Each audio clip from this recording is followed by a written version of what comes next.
এক ভাই জানতে চেয়েছেন, মিরাজের ঘটনাকে অস্বীকার করলে কি কাফের হয়ে যাবে? আরেক ভাই জানতে চেয়েছেন, মেরাজের ঘটনা স্বপ্নে ঘটেছিল নাকি সশরীরে ঘটেছিল? এক বোন জানতে চেয়েছেন, পিরিয়ড চলাকালীন সময়ে নফল রোজা রাখা যাবে কিনা? আরেক ভাই জানতে চেয়েছেন, মেরাজে কি রসুল সাল্লাহ সাল্লাম আল্লাহ তাআলাকে দেখেছিলেন?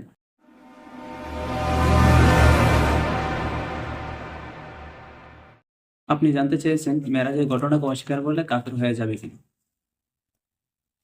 মেরাজ আল্লাহ রসুল সাল্লাহ সাল্লামের রিসালতের গুরুত্বপূর্ণ একটি মুজিজা এবং উম্মতে মুহাম্মাদের বড় ধরনের একটি নিয়ামত, এবং মেরাজের ঘটনা কোরআনে বর্ণিত রয়েছে। তাই যদি কোনো ব্যক্তি মেরাজের ঘটনাকে অস্বীকার করে তাহলে সে কাফের হয়ে যাবে।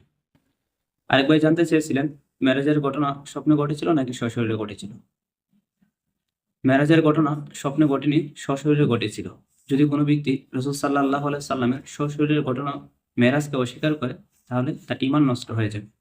তার প্রমাণ আল্লাহ পাক রব্বুল আলামিন কোরআনে বলছে, সুবহানাল্লাযী আসরা বিআবদিহি, যে আমি আমার বান্দাকে রাত্রিকালীন ভ্রমণ করিয়েছি। আব্দ বলা হয় যার মাঝে দেহ ও আত্মা রয়েছে।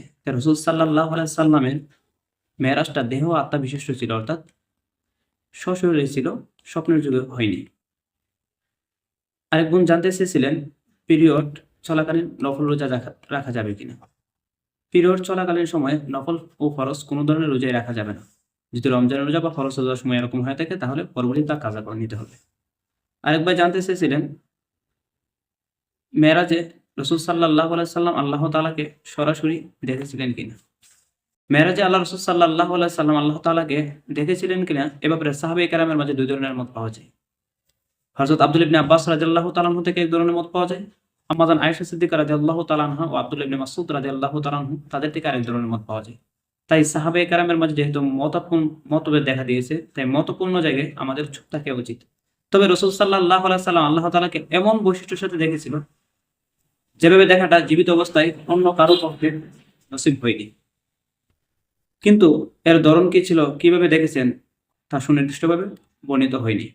তাই এ ব্যাপারে আমাদের চুপ থাকাই উচিত, যেহেতু সাহাবায়ে কেরামের মাঝে বিষয়টা নিয়ে মতভেদ দেখা দিয়েছে।